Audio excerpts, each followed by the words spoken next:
सामिल कराम वाज़ादारा ने सैयदुश्शुहदा अशर मुहर्रम की 8वीं मजलिस, जिसका उन्वान रहबरी और इल्म है, और अल्हम्दुलिल्लाह इन 7 दिनों में जवानों के जहनों में ये बात तो आ ही गई होगी कि उस वक्त तक हमें कमाल मिल ही नहीं सकता जब तक हम अपनी नस्लों में इल्म न उतार दें। इसलिए कि माल घर के सामान को तो बदल सकता है, इंसान को नहीं बदल सकता। मुमकिन है एक इंसान अल्लाह ने उसे नवाज दिया हो और असबाब फराहम हो गए हों, और जब खुदा देने पे आ जाता है तो इतना देता है कि वो खुद समझ नहीं पाता कि आ कैसे रहा है, इसलिए कि उसके देने में कमी नहीं। जब वो नवाजता है तो फिर रस्सी छोड़ता जाता है, ले ले ले ले ले ले, लेकिन याद रखना हमने दुनिया में बहुत सौ को दिया है, कुछ ने लेके खदीजा जैसा दिल पैदा किया और कुछ पाकर फिरौन बन गए। लिहाजा मैंने नमूने तुम्हारे पास रखे हैं, तुम अपनी जिंदगी को आगे बढ़ाओ, लेकिन नजर में रखना कि ऐसा तो नहीं जो खुदा नवाज रहा है वो इसलिए नवाज रहा है कि मेरा इम्तिहान चल रहा है,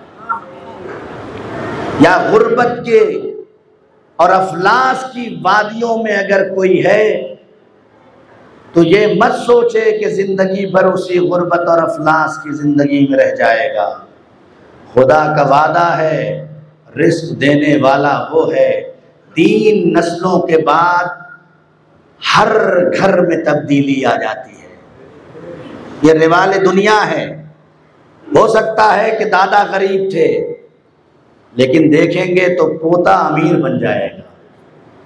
ये दुनिया का रिवाल है। माल दस्त बदस्त घूमता रहता है ताकि दुनिया में कोई अपने आप को गुर्बत और अफलास की ज़िंदगी में महसूस न करे और नस्ल दर नस्ल उसे ज़िल्लत और रुसवाई का सामना करना न पड़े।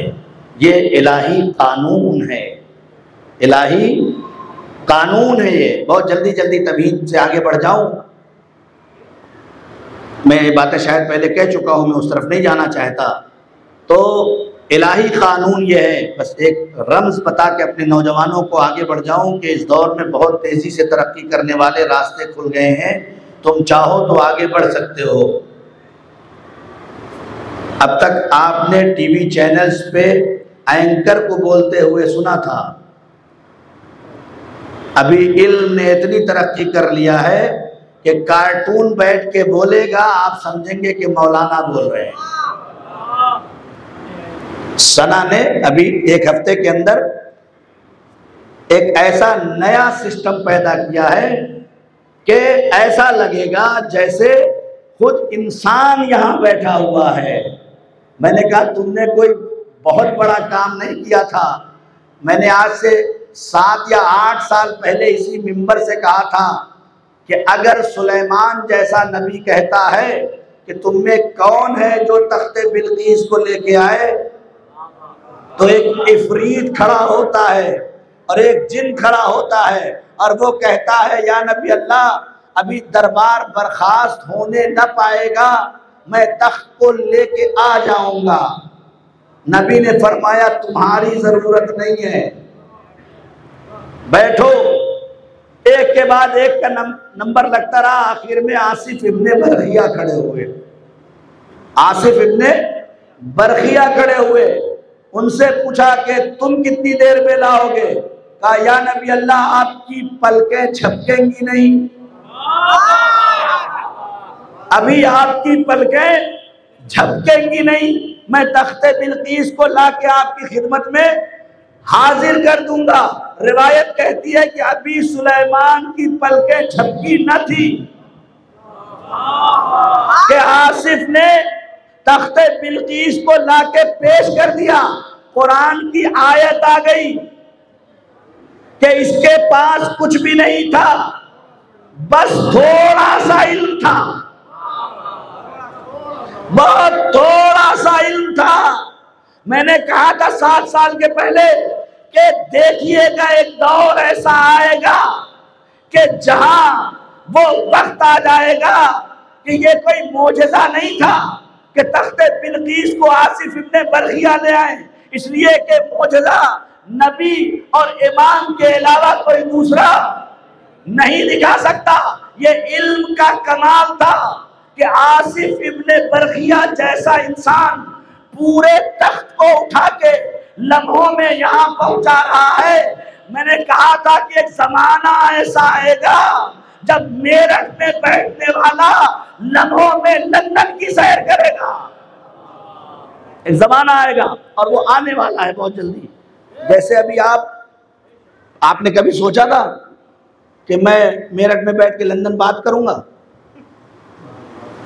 आज से 50, 60 साल, 70 साल पहले जरा सा पीछे चले जाएं और किसी बुजुर्ग से पूछ लें आप कि आपने कभी सोचा था कि मैं यहां बैठ के, अरे होता ये था कि कार्ड लिखा जाता था, मजलिस हो जाती थी, तब मौलाना के पास खत पहुंचता था। कभी कभी ऐसा भी हो जाता था, है ना, रास्ता ही नहीं थे। तो इन लोगों ने अपने जमाने में देखा कि जबान आवाज पहुंचाई गई। जब आवाज पहुंची थी तो ये नहीं सोचा था कि यहां वाला वहां वालों को देख लेगा, वहां वाला यहां वाले को। दुनिया इतनी करीब कर दिया है कि अज़ा खाने में बैठे हुए मौलानों को दुनिया के कोने कोने में जो चाहे वो देख रहा है। बैठे यहाँ हैं, दिखाई लंदन में दे रहे हैं, बैठे यहाँ हैं, दिखाई अमेरिका में दे रहे हैं, बैठे यहाँ हैं, दिखाई कनाडा में दे रहे हैं, बैठे यहाँ हैं, दिखाई ईरान में दे रहे हैं। मैंने कहा मौलाना तो एक है भाई, मौलाना तो एक है, ये हर जगह कैसे दिखाई दे रहे हैं? कहा तुमने देखा नहीं, ये तो हमारे पहले इमाम ने पहले ही करके दिखा दिया। ये तो हमारे पहले इमाम ने पहले ही करके दिखाया। ये सब मौजूदा नहीं है। ये उस वक्त अली 1400 साल की तस्वीर दिखा रहे थे जब नबी के सामने आने वाले ने कहा या नबी अल्लाह, आप अभी फरमा रहे थे अली मेरे घर थे, और अली तो मेरे घर थे। इतने में मजमे से आवाज उठना शुरू हो गई। एक कहता है अली मेरे घर, वो कहता है अली मेरे घर, वो कहता है अली मेरे घर। अली से पूछा या अली ये क्या माजरा है? कहा या नबी अल्लाह, ये सब इम्तिहान के लिए मेरे पास आए थे कि या अली एक ही वक्त में हमारे घरों पे दावत है। या नबी अल्लाह, ये इम्तिहान लेने के लिए आए थे और मैंने एक एक की दावत को कबूल कर लिया। अब माजरा यही है कि वहां भी अली था, यहाँ भी अली था, वहां भी अली था, वहां भी अली था। मैं हाथ जोड़ के कहूंगा कि याद रखना, अली उस जात का नाम है कि अल्लाह ने जर्रे जर्रा के वजूद में अली लिखा है।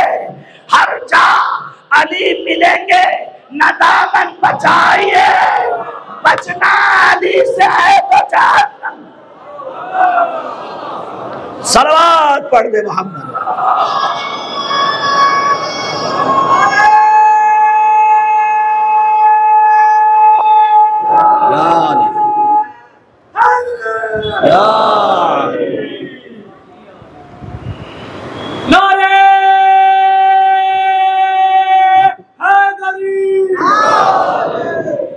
गौर करें आप, इल्म 1400 साल के बाद की तस्वीरें दिखा रहे हैं अली कि इल्म इस मंजिले कमाल तक पहुंच जाएगा।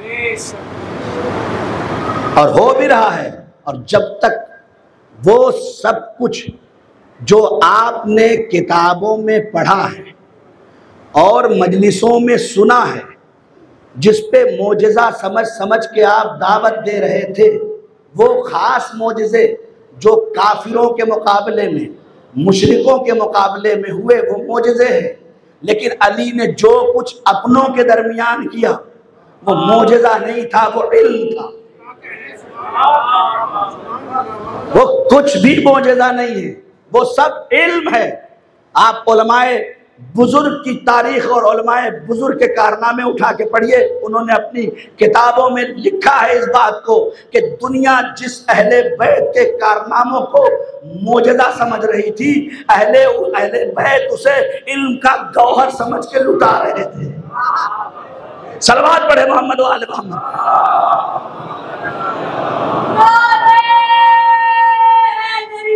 यार बस बहुत जल्दी, जिंदाबाद। गौर करें आप, बहुत जल्दी जल्दी बात को तमाम कर दूं, गुफ्तगू को आगे बढ़ा दूं। इल्म जब इंसान अपने वजूद में उतार लेता है तो फिर अल्लाह उसके हाथों में भी ताकत दे देता है, उसकी जबान में भी ताकत दे देता है, उसके पैरों में भी ताकत दे देता है, उसकी आंखों में भी ताकत दे देता है। शर्त यह है कि इंसान इल्म को अपने वजूद में इसलिए उतारे कि हमें इसे कमाना नहीं है, हमें कौम को कुछ बनाना है।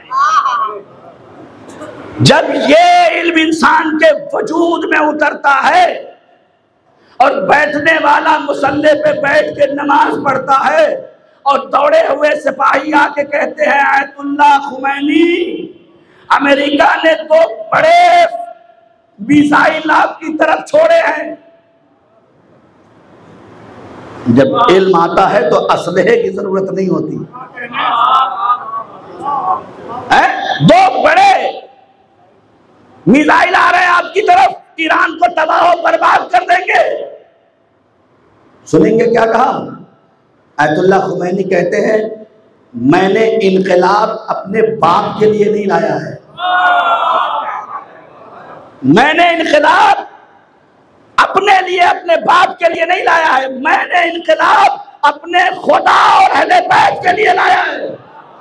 तारीख कहती है तस्बीह के ताने हिले, अभी तस्बीह का हिलना था कि भेजे हुए दुश्मन के तैयारे आपस में खुद लड़ गए। दो दुश्मन के तैयारे आपस में खुद लड़ गए। उसी दिन से अमेरिका समझ गया था कि ईरान अपनी ताकत से नहीं लड़ रहा है। सलवात पढ़ने मोहम्मद वाले मोहम्मद।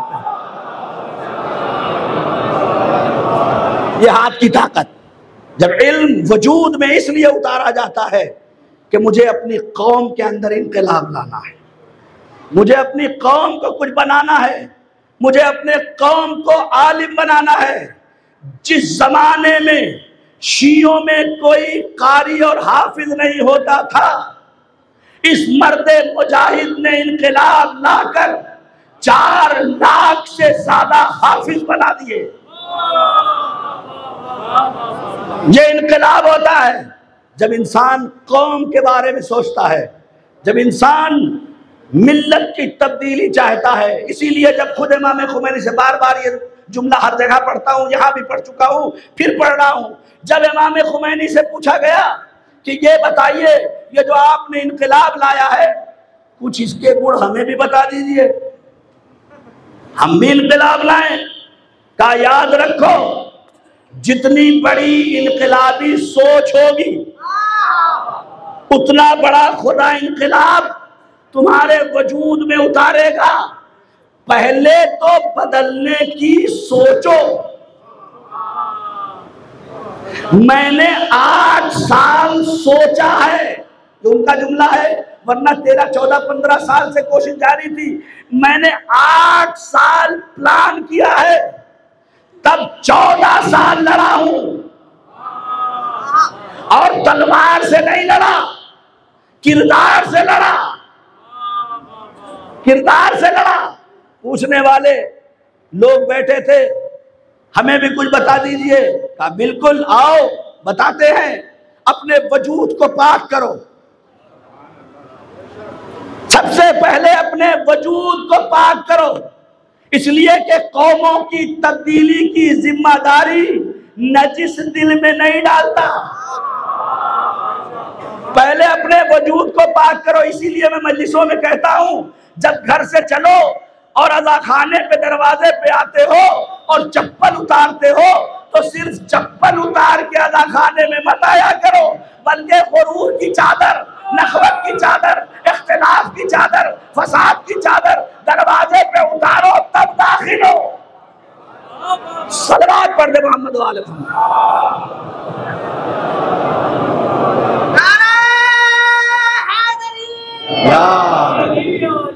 जब इन नजासतों को छोड़ोगे तो हुसैन तुम्हें कुछ बना देंगे, तब हुसैन कुछ बना देंगे। अपने वजूद से निकाल के इसे फेंको। कहा बिल्कुल बन सकते हो, कहा कोशिश करो। अगर मुल्क में इनकलाब ला सकते हो तो मुल्क में लाओ। अगर मुल्क में नहीं ला सकते हो तो अपने सूबे में ला सकते हो, सूबे में लाओ। अगर अपने सूबे में नहीं ला सकते हो तो अपने शहर में ला सकते हो, शहर में लाओ। अगर अपने शहर में नहीं ला सकते हो तो अपने गांव में ला सकते हो, गांव में लाओ। और अगर कुछ नहीं कर सकते हो तो कम से कम अपने बदन में इनकलाब लाओ। बड़ी आसानी से सुन लिया आपने। मैं कहूँगा रास्ता बताया है आयतुल्लाह खुमैनी ने इनकलाब लाने का। अगर ये सोचते रहोगे कि पूरी मिल्लत में इनकलाब ला दूं तो यह मुमकिन नहीं है। रास्ता बताया है कि मुल्क में इनकलाब कैसे आता है। पहले अपने अंदर इनकलाब लाओ। जब यहाँ इनकलाब आ जाएगा तो तुम्हारे घर में इनकलाब, जब तुम्हारे घर में इनकलाब तो फिर तुम्हारे गांव में इनकलाब, जब तुम्हारे गांव में इनकलाब तो तुम्हारे शहर में इनकलाब। मिल्लत सोचने और बोलने से नहीं बनती, मिल्लत करने से बनती है। सलवात पढ़ते मोहम्मद वाले मोहम्मद पे। बार बार इशारा हो रहा है, आप लोग थोड़ा जगह है अभी आगे, थोड़ा थोड़ा आ जाए, थोड़ा थोड़ा और आ जाए, बात खत्म होने वाली है बहुत जल्दी। एक बुलंद तरीन सलवात पढ़ते मोहम्मद वाले।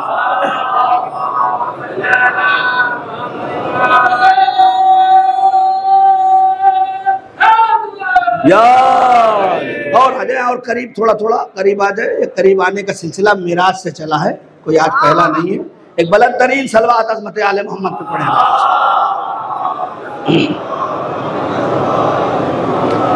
बस मैं पूरा गुरेज कर जाऊं।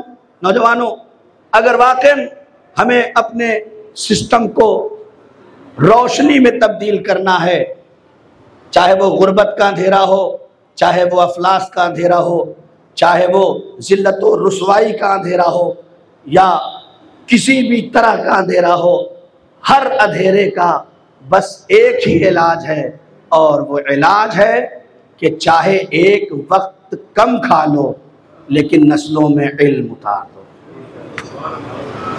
ज़रूर जिम्मेदारी है हमारी। हम नहीं पढ़ पाए, ठीक है, नहीं पढ़ पाए, हमारे घर के हालात नहीं थे, लेकिन ऐसा ना हो कि खुदा ने तुम्हें नवाजा भी हो और तुम्हारा बच्चा जाहिल रह जाए। ऐसा ना हो। बहरहाल क्यों कह रहा हूं ये? इसलिए कि गुर्बत छिपाने से छिप जाती है। बहुत तवज्जो। गुर्बत छिपाने से छिप जाती है, लेकिन जहालत छिपाने से नहीं छिपती। गुर्बत छिपाई जा सकती है, लेकिन जहालत के लिए छिपाने का कोई तसव्वुर नहीं है। जितना छिपाओगे उतना जिल्लत और रुसवाई होगी। जहालत छिपाई नहीं जा सकती, बस एक रास्ता है, जहालत मिटाई जा सकती है। जहालत छिपाई नहीं जा सकती, जहालत मिटाई जा सकती है। और यही वजह है, बस मैं गुरेज कर लूँ जल्दी से अपने नौजवानों के लिए। हमने जो तस्वीर पेश की मिंबर पे आने के बाद या हमारे मौर्रखीन ने जो तस्वीर पेश की, आज 8 मुहर्रम है, मौला अब्बास का तज़किरा होता है, क्या तस्वीर पेश की? एक जंगजू, एक बार बार तलवार निकाल लेने वाला जवान, यही तो तस्वीर है। इसके अलावा बताइए क्या तस्वीर मौला अब्बास की जहनों में है आपके? एक ऐसा सिपाही है बस कि जो अगर इशारा कर दे तो किसी में हिम्मत नहीं है कि उसके पास आ सके। तो क्या ये ताकत खुद हुसैन में नहीं थी?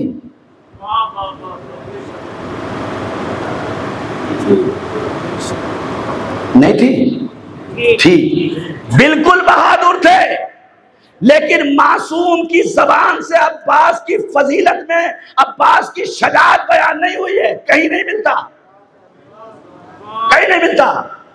तारीख ने लिखा वादे करबला, जनाब अब्बास के बेटे मदीने के अंदर जनाब इमाम सज्जाद बैठे हुए हैं, मौला अब्बास के बेटे आते हैं, इमाम सज्जाद खड़े हो जाते हैं,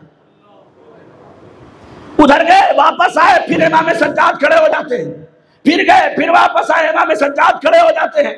पूछने वाले ने पूछा, मौला ये तो आपसे छोटे हैं, आप इनके एहतराम में क्यों बार बार खड़े हो जाते हैं? तो आवाज दी कि याद रखो, अगर 1000 बार अब्बास का बेटा यहां से गुजरे तो सैयदे सज्जाद 1000 बार खड़ा हो जाएगा। क्यों? इसलिए कि अब्बास ने अपने आप को वफाओं के दुनिया में इतना बुलंद कर दिया कि हुसैन को कहना पड़ा कि मेरे भाई तुम वफादार हो। ये इमाम सज्जाद बहुत बहादुर है, मौला अब्बास बहुत बहादुर है, इनकी बहादुर में कोई कमी नहीं है। इतने बहादुर हैं कि जब वसते अशरे शाम से पूछा गया कि तुम बताओ हुसैन के खैमे कितने हैं, तुम बताओ हुसैन के खैमे कितने हैं, तो यहां से जवाब में लिख के जाता है कि हमने नहर पे कब्जा कर लिया है, खैमों को दूर कर दिया है, ये काम कर दिया है, वो काम कर दिया है। लिखा है कि 4 खत वहां से आए और चारों में यहां से जवाब ऐसे ही गए।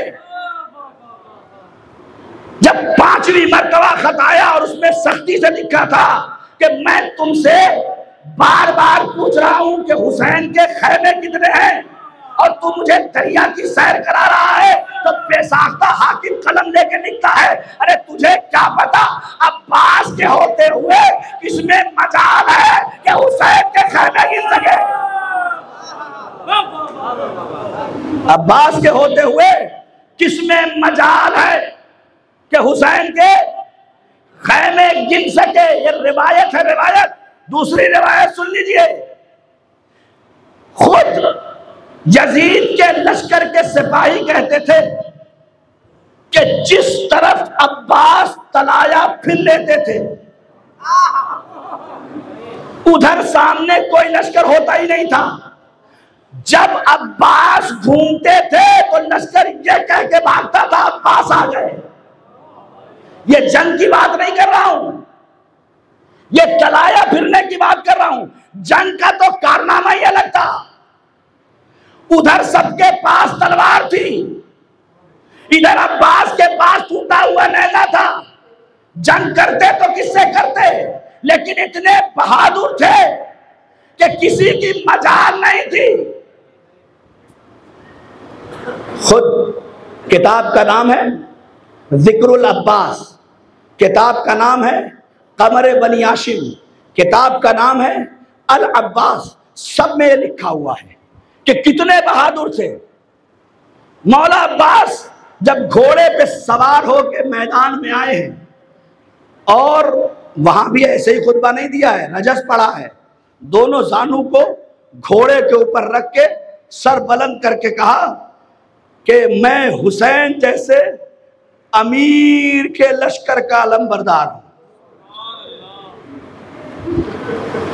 और मख्तल ने लिखा है कि जब अब्बास घोड़े पे जानू रख के खड़े हुए हैं तो लश्कर कितनी दूर भागा था पता नहीं है, और सब अपनी जगह खड़े हुए कतार से। 9 लाख का लश्कर है, थोड़ा बड़ा लश्कर नहीं है। कितना लश्कर है? 9 लाख का। और अब्बास के पास तलवार नहीं है, निगाहों पे लश्कर रुका हुआ है। अरे मेरे अजीजों, बस जुमला कह के आगे बढ़ जाऊं, मौला की हदीस सुना दूं आपको, नौजवानों को। ताकत का आलम देके शजाअत इतनी थी कि मौला अब्बास तलवार लहरा के नहीं डरा रहे थे, थी नहीं, निगाहों पे जिधर देखते थे लश्कर पीछे हटने लगता, जिस तरफ देख लेते लश्कर के पांव पीछे की तरफ जाते। मौला अब्बास की आंखें कितनी है? 2। सामने लश्कर कितना है? 9 लाख। सुनो अब्बास की शजाअत, जो 2 आंखों से 18 लाख आंखों को रोक दे।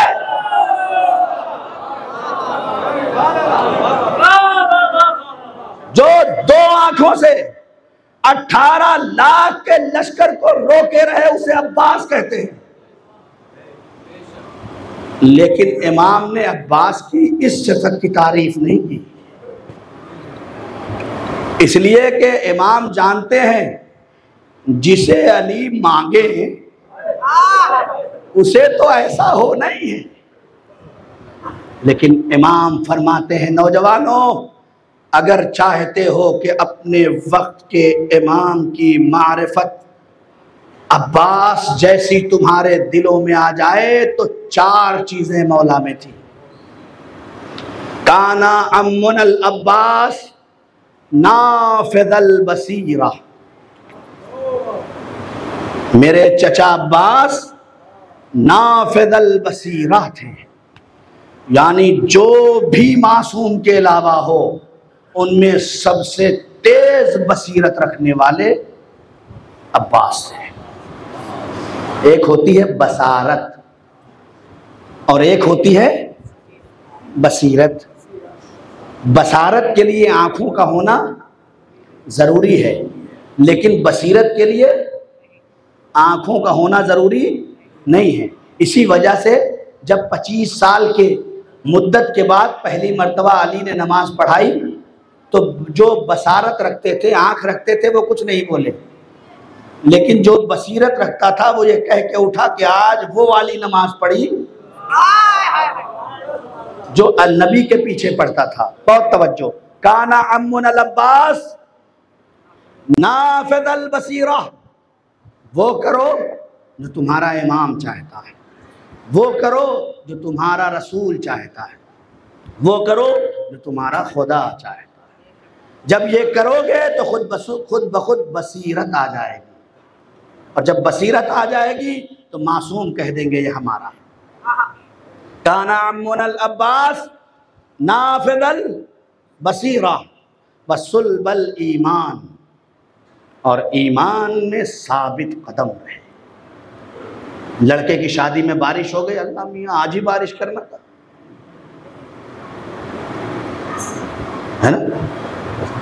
मेरी मजलिस है और मैंने तबर्रुक का इंतज़ाम किया, बारिश हो गई। कल तक तो बड़े अच्छे थे, अल्लाह मियाँ मेरे ही दिन करनी थी। यानी अभी ईमान में कमी है, इसलिए कि खुदा तुम्हारी एक मजलिस नहीं देखता, पूरी इंसानियत को देख के अमल करता है। मजलिस तो हो ही जाएगी, लड़के की शादी तो हो ही जाएगी, बहुत होगा, टेंट खराब हो जाएगा, लेकिन किसी की फसलों में बारिश नहीं हुई तो उसकी तो जिंदगी खराब हो जाएगी।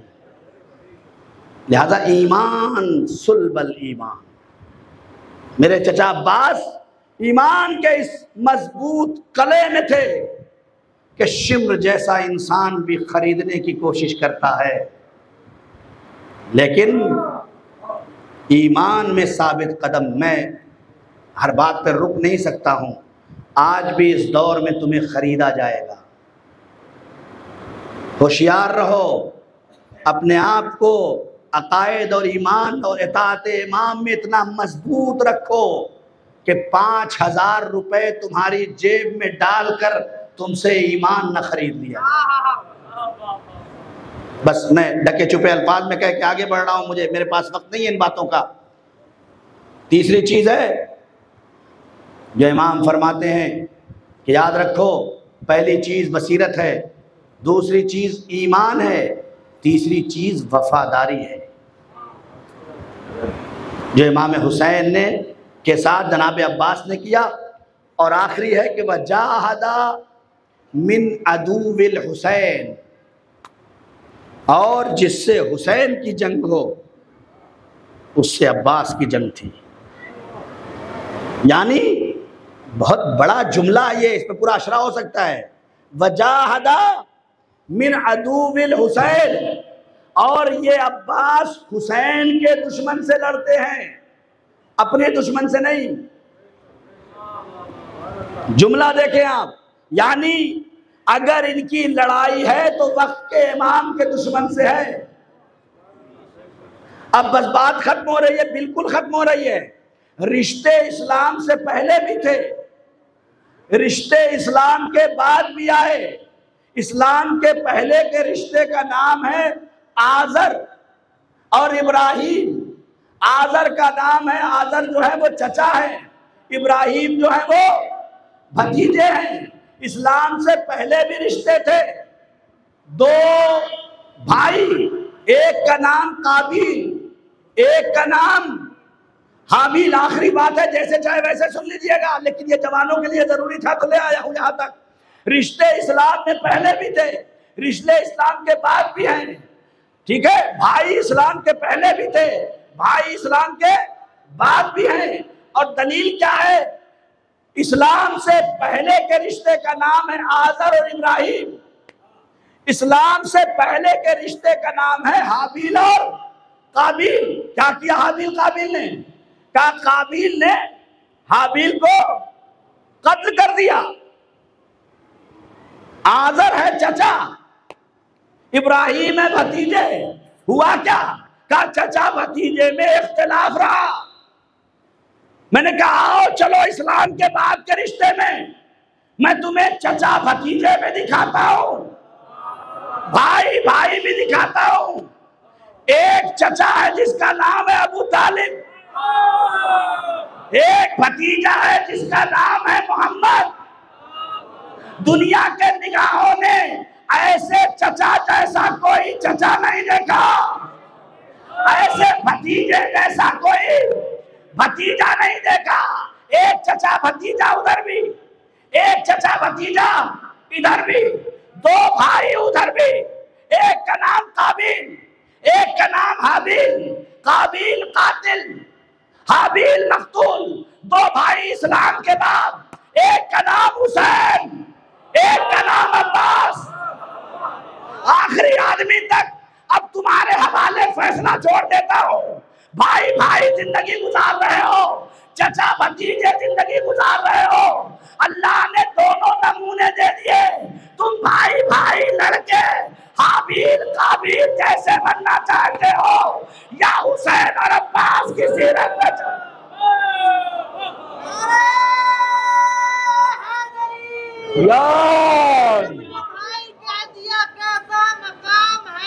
अब्बास तू सुजाओ वफा का इमाम है।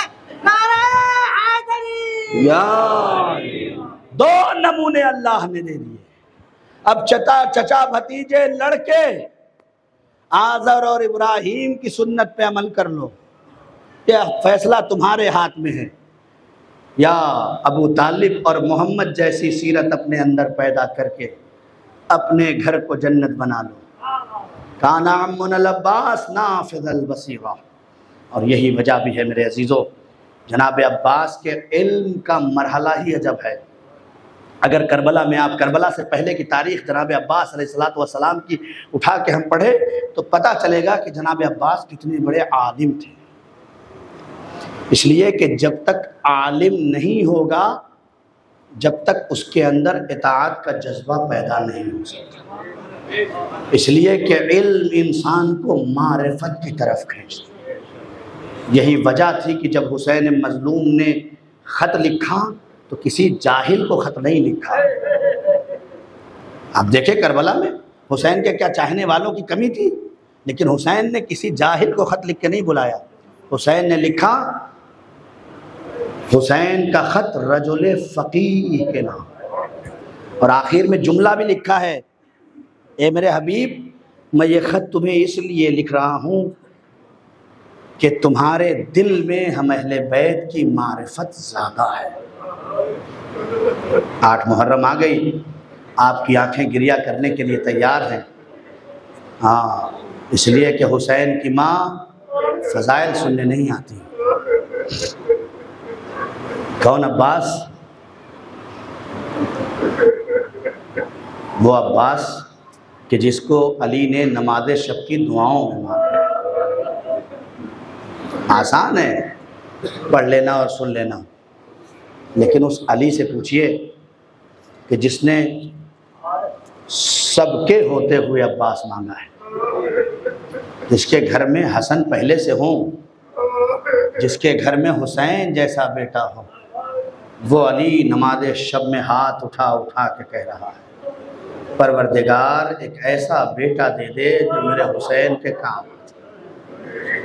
ये खुद इस बात की अलामत है कि अली हुसैन से कितनी मोहब्बत करता है, और न जाने हुसैन पे होने वाले जुल्म के कलक बाप के दिल में कितनी थी कि अपने बेटे के लिए दुआ करके जा रहा है, परवरदिगार मुझे एक ऐसा बेटे, मेरे भाई अकील, एक ऐसा खानवादा तलाश करो कि जिसमें मेरी शादी हो और एक बहादुर बच्चा पैदा हो। जानते हैं क्या अली नहीं जानते थे कि कौन सा खानवादा बहादुर है? जानते थे, लेकिन अकील को बता के ये बताया कि मेरे भाई, तुम मेरे भाई हो, मैं तुम्हें भी ये बताना चाह रहा हूँ कि मेरा मिशन ये है, मैं कुछ छिपा के तुमसे नहीं करना चाहता, क्योंकि हम अहले बैत के घराने का दस्तूर है कि भाई भाई की खबर रखते हैं, भाई भाई से दूर नहीं होते। मेरे अकील, मैं एक बहादुर बच्चे की तलाश में हूँ और तुम्ही को बता रहा हूँ ताकि तुम भी तैयारी करो।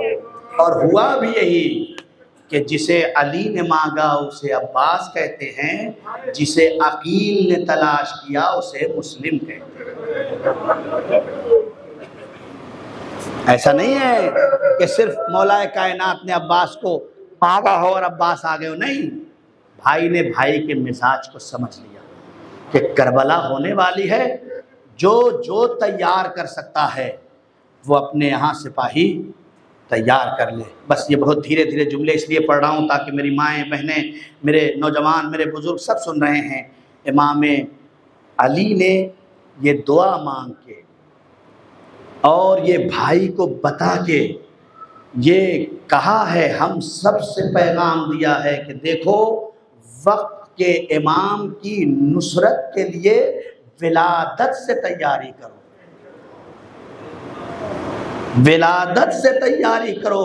अगर तुम्हें पता हो कि इमाम एक ऐसा इमाम है जिसे ज़रूरत है, तो तुम तशना न बैठो, उस वक्त फौज नहीं तैयार होगी, बल्कि विलादत से तैयारी करो। और इमाम ने किया भी वही। ये मौला अब्बास जैसा इंसान इमाम के पास आ गया, और रिवायत कहती है कि जब मौला अब्बास आए हैं तो इमाम हुसैन मौला अब्बास को हसरत भरी निगाहों से देख। अजीब व गरीब रिवायतें हैं दो, एक का नाम है ज़ैनब और एक का नाम है अब इमाम हुसैन। ये दोनों जनाब अब्बास से मोहब्बत इतनी करते हैं कि रिवायत ये कहती है कि मौला अब्बास अगर किसी दिन अपने बहन के घर न जाए, ये सब करबला मसाइब है, रोने के लिए नहीं है कि सिर्फ रोते रहे, एक एक जुमला अपनी ज़िंदगी में उतारने के लिए है। मौला अब्बास कोई एक दिन भी ऐसा नहीं होता था जो अपनी बहन के घर न जाते हों। हर रोज जाएं और आ जाएं। एक दिन ऐसा हुआ कि दरवाज़ा बंद था, नहीं चाहा कि दरवाजे को खोलें, बाहर ही बैठ गए। ज़ैनब ने दरवाज़ा खोला, क्या देखा, अली का शेर ज़मीन पे बैठा हुआ। ए मेरे शेर यहाँ क्यों बैठे हो? हाथों को जोड़ दिया। ए बहन ज़ैनब, बहन कहते ही नहीं थे, ए शहजादी, ए शहजादी, मेरा वक्त हो गया था, मैं आ गया, लेकिन दरवाज़ा खुला हुआ नहीं था। आपकी मोहब्बत जाने से रोके हुए थी, जब तक आपकी जियारत न कर लूं जाऊं कैसे। इस तरह से परवान चढ़े हैं। यही वजह है ना, यही वजह है कि जब मौलाए कायनात ने अपनी बेटी को अपने जानू पे बिठाते हुए ये खबर सुनाई कि ए मेरी बेटी ज़ैनब करबला आएगी और करबला में तुम्हारे सरों से चादरें छीनेंगी, तो बेटी ने बाबा की तरफ देखा और बस एक जुमला कहा, ए बाबा, जिसके अब्बास जैसे भाई हो, जिसके अब्बास जैसे भाई हो, उसके सर से चादर कैसे छीन सकते। पूरा वाकया आपको याद है और सुना हुआ है कि हर महाज पे हुसैन की अताअत में अब्बास तलवार खींचते और रोक दिया जाता। अब्बास करबला नहीं है। मदीने में खींचा, अब्बास करबला नहीं है। हुर ने लजामे फरस पे हाथ डाला, अब्बास करबला नहीं है। हर मकाम पे अब्बास करबला नहीं है। हुसैन पुष्ट पे हाथ रख के रोक देते, लेकिन अब हुसैन भी क्या करे कि अब्बास करबला है। जब जालिम ने कहा कि तनाबे हटा लो, खैमे हटा लो, तैबावे खोल लो, अब्बास ने तलवार निकाली, जमीन पे खत खींच दिया, तुम में किसकी माँ ने दूध पिलाया है जो हुसैन के खैमे यहाँ से हटा दे। अब जो बिफरा हुआ शेर देखा, हुसैन की जुरात ना हो सकी कि आके अपने भैया अब्बास से कहें, अब्बास अब करबला नहीं है, अब तो करबला आ गई ना। हुसैन कुछ नहीं बोले, खैमे में गए, जाके अपनी बहन ज़ैनब से कहा, बहन अब तक भैया रोकता आया है, ए मेरी बहन, अब मेरे पास कोई अल्फाज नहीं है कि मैं अपने भाई को रोक सकूं। अरे अगर मैं कह दूंगा तो मेरा भाई रुक तो जाएगा, लेकिन उसके दिल में कलक रह जाएगी। मेरा आका कहता था, करबला आने दो, करबला आने दो।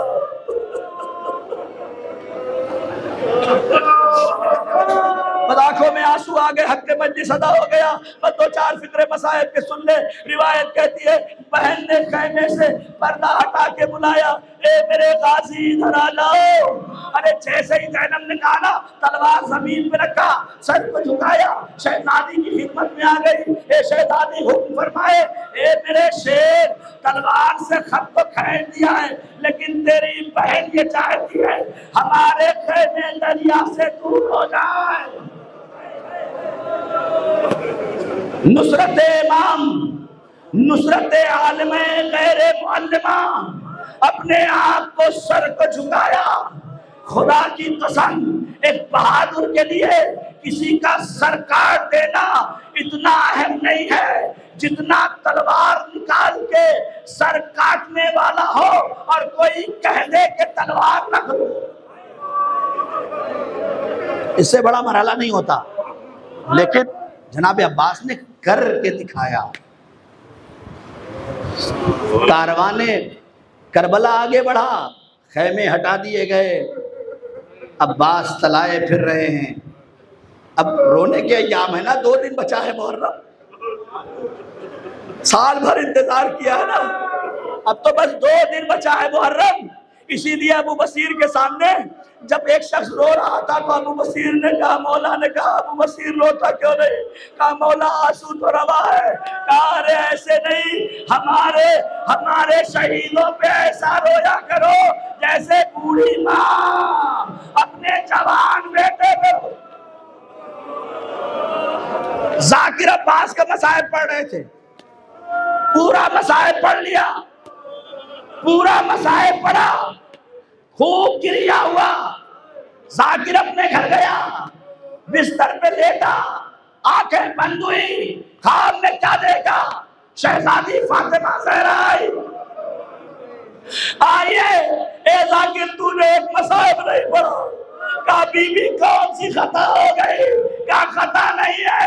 मैं तुम्हें बस इतना कहना चाहती हूँ, जब कभी मेरे काजी अब्बास का मसाइब पढ़ा करो तो एक मसाइब जरूर पढ़ा करो। बीबी वो कौन सा मसाइब है, क्या वो मसाइब है जब कोई शहीद घोड़े से जमीन पे आता था तो हाथों का सहारा लेता था। हाय रे मेरा अब्बास, अरे मेरे अब्बास के बाजू कलम हो गए, मेरा गाजी जीत से जमीन पे आया तो मुंह के बल जमीन। जज़ाकल्लाह जज़ाकल्लाह जज़ाकल्लाह। खुदा कोई गम न दे सिवाय गम सैयद शुहदा के, खुदा कोई गम न दे सिवाय गम सैयद शुहदा के। बस दो चार फिक्र मसाइब के सुन ले, खुदा की कसम। अब्बास आए, जब सब चले गए ना तो जनाब इमाम हुसैन के करीब आके कहते हैं कि ए मेरे आका, मुझे भी इजाज़त दे दो। ए मेरे शेर, तुम तो मेरे लश्कर के अलम बरदार हो। ए मौला, वो लश्कर कहाँ, ए मौला वो लश्कर कहाँ है जिसकी मैं अलम बरदारी करता था। अल्लामा काशानी अपनी किताब में लिखते हैं कि जब हुसैन ने अब्बास को रुखसत किया तो कैसे रुखसत किया किसी को नहीं पता। बस उन्होंने एक जुमला लिखा है कि रात में, जब 9 मुहर्रम की रात में जनाब अब्बास और जनाब अली अकबर आपस में गुफ्तगू कर रहे थे। जनाब अब्बास जनाब अली अकबर से कहते थे कि ए मेरे बेटे, कल मैं पहले जाऊंगा और कल देखना कि अली का बेटा जंग कैसे करता है। अकबर कहते हैं कि ए चचा, कल मुझे पहले जाने दीजिएगा, इसलिए कि मुझे पता है कि आपके जाने से मेरे बाबा की कमर टूट जाएगी।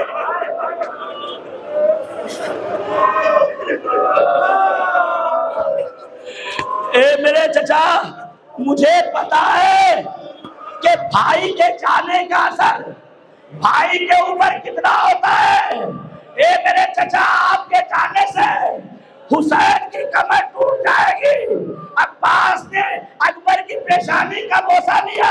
ए मेरे बेटे, तुझे क्या पता, मेरे जाने से कमर टूटेगी, तेरे जाने से हुसैन की आंखों का नूर चला जाएगा। अब्बास चले, इजाजत ली, घोड़े पे बैठे, इधर हुसैन ने कुर्सी लगाई, अकबर साथ में बैठे हुए हैं। आवाज देते हैं, ए अकबर, मुझे बताते जाओ मेरा शेर क्या कर रहा है। अकबर कहते हैं, बाबा मेरा चचा अरे लश्कर की तरफ जा रहा है।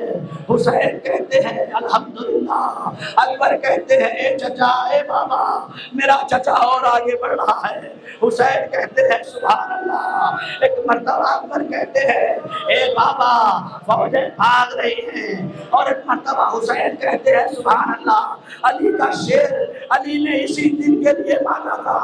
एक मर्तबा अकबर कहते हैं, बाबा अलम तराई की तरफ जा रहा है। हुसैन कहते हैं, मेरा पास दरिया पे उतर रहा है, मशीना भर रहा है। अकबर कहते हैं, बाबा अलम तराई से बुलंदी की तरफ आ रहा है। हुसैन कहते हैं, शुक्रन लिल्लाह, शुक्रन लिल्लाह, शुक्रन लिल्लाह। अकबर कहते हैं, बाबा अलम बहुत तेजी से खेमे की तरफ आ रहा है। हुसैन खड़े हुए, अल्हम्दुलिल्लाह। एक मरतबा अकबर कहते, बाबा अलम दानी जाने क्यों गया।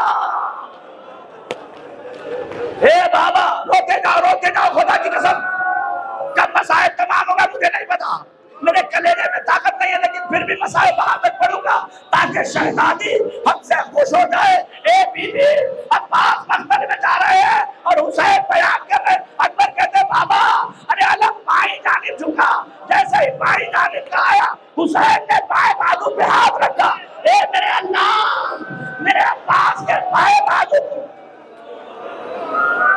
अकबर कहते, बाबा अलम बाई जानिब झुक गया, अच्छा दाई जानिब का नाम आया हाथ जोड़ा मेरे अल्लाह अब्बास के दाने बाजू की खैर फरमा। अरे एक मरतबा पर कहते बाबा अलम आज कोने खाने लगा। ए बाबा अरे अलम आज कोने, अरे इतना सुना था। हुसैन कहते मेरे अल्लाह मश्के सकीना की खैर फरमा। अरे इतना सुना था पर कहते ए बाबा अरे अलम गिर गया। ए बाबा अलम गिर गया। इतना सुनना था। हुसैन जमीन पे गिरे, दौड़े हुए चले, आगे बढ़े। अरे जैसे ही आवाज सुनी हुसैन के सर से हमारा गिरा, ज़ैनब के सर से चादर गिरी, सकीना के हाथों से कोसा गिरा। लो अब ताबूते हज़रत अब्बास आ रहा है। हुसैन आगे बढ़े, अब्बास का कटा हुआ शाना अपने सीने से लगाया। ए मेरे अब्बास, एक भाई के लिए मर